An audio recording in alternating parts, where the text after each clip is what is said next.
Hi guys, and welcome back to Sunday Solution. I'm here with Queen Niche, of course, and we're on Let's Talk About It. So let's talk about it. Today we're talking about police brutality and racism and just what's going on in the world today. And the global impact that it has had on all of the 50 states, yes, including 18 different countries. Yes. Global racism is a thing. I don't want to say the best way to put it is globally, but it kind of is when it's affecting everyone. Absolutely. Everyone on this universe. Skin color, race, police brutality, these are things that matter in the Black community. And as Black women, this is something that we deal with on the regular. Yes. I don't know what it feels like to be a Black man, but I can understand that it is worse for them. Yes. And today we actually have a guest, our videographer, the guy behind the scenes. He's going to come on and talk a little bit about how it feels to be a Black man in America and how this is affecting him, because we only have a female perspective, and we got to give you guys both perspectives, because it can be traumatizing, overwhelming, anxiety-ridden, just a ton of things that come with it. So it definitely needs to be discussed and addressed and acknowledged as an issue amongst everyone and not just the Black community. Police brutality is a thing across everywhere. Yes. So this is something that we've been dealing with as Black people for years. We've been oppressed for such a long time by other races, not only by the police, but from other people as well.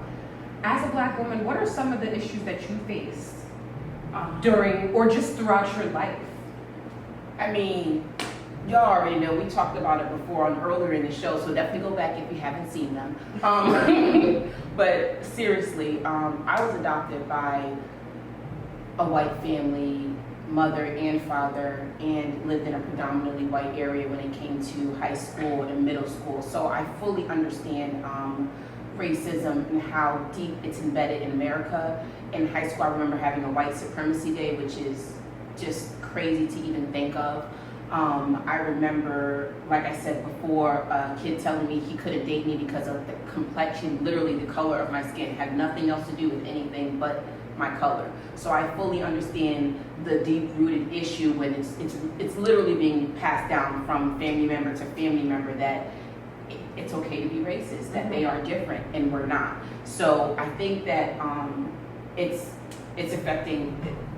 affects me every day, even to this day, because although I'm not there, and although my family, my mom and my dad, they try to make us feel equal, make us feel like we were a part of something or a family, everything. At the end of the day, it was still there. There were still people asking my mom, "Oh, are these your kids?" Knowing damn well that we were two different, just trying to be smart. So there were still a lot of issues that I dealt with and my mom dealt with raising Black kids. So it's such a deep issue in America, and it's an issue that has multiple layers. Yes, it's not going to be. It's not something that's going to be fixed overnight. Exactly. And if they don't continue to protest and vote, we will not see a change as a Black community. I know I'm speaking to those that feel as though they never had a voice. Yes. Because you don't feel like your vote counts, which it honestly does. We need every Black person in America, Hispanic,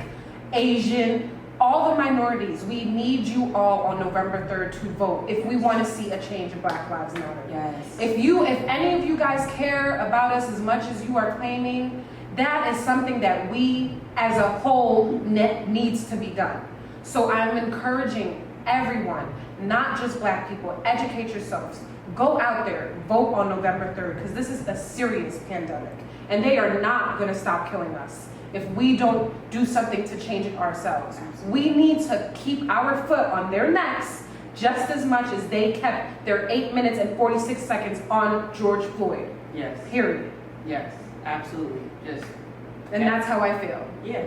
Absolutely, I fully agree. There's just nothing else to it. If we don't keep going, if we don't keep talking about it, if we don't keep peacefully protesting, if we don't keep petitioning, if we don't keep voting, if we don't keep making our voices heard, then it will be silenced, and we can't be silenced. We need to just keep going and keep speaking up and not just put our heads down, acknowledge this is an issue, and make other people acknowledge that it's an issue, because it is. And if you don't know, educate yourself. Yeah, that's always. Don't listen Yes. or go by what you always see on social media.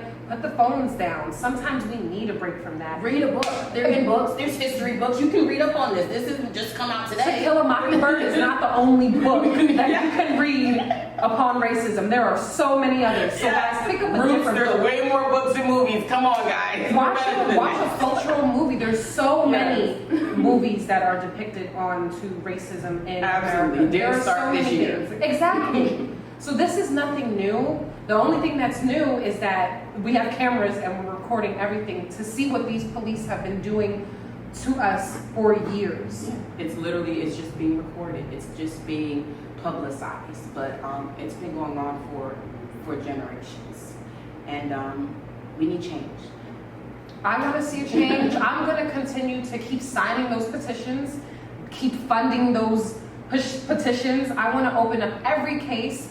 I also am going to make a change in myself. I hope you guys will come do it with me. On our page, we'll be listing different petitions and organizations where you can sign up and you can go fund, put money into something that matters. We've been putting money into the oppressors' pockets for years. Let's put back some of those monies, some of that money back into our pockets and help ourselves. And we really need that. Yes. And we need all of your help. We cannot do it ourselves. Yeah, You need to tell your white friends. You need to tell your Asian friends. They fucking matter. Sorry, they matter in this. Yes. They matter. I'm sorry, but this is a serious conversation, and amongst all of us, there's not everyone that's going to be taking it serious, but we need to let them know how serious this is. And absolutely, even those affected are minorities, it's definitely a majority issue. It is. By far.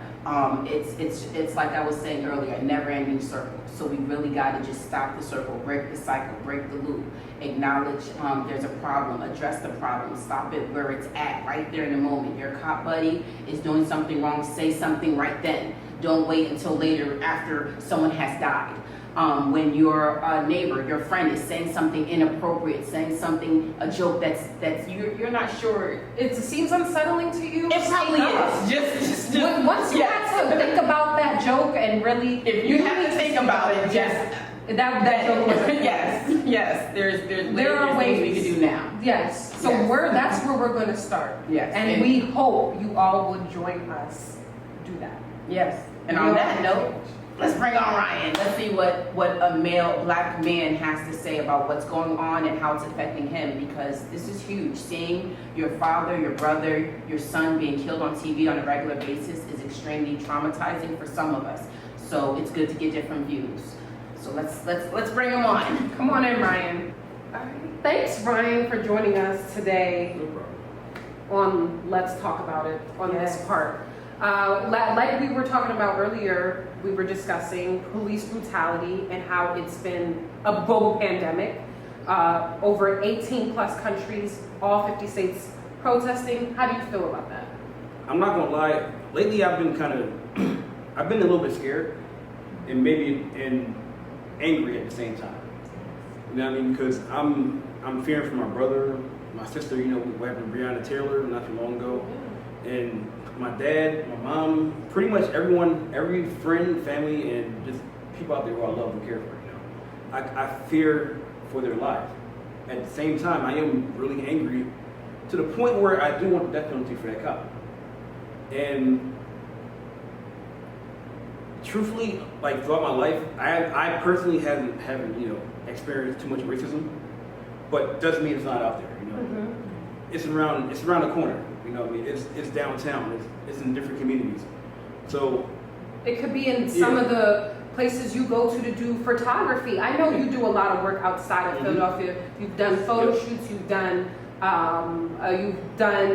what are those weddings, events, videos, short videos, long videos, LA. runways. Yeah. I'm sure you've done the runways. Yes. Have you experienced any of those things maybe outside of being a black man, being in the photography area? Yeah, in the fashion area, because that's what those models. No, now it made me think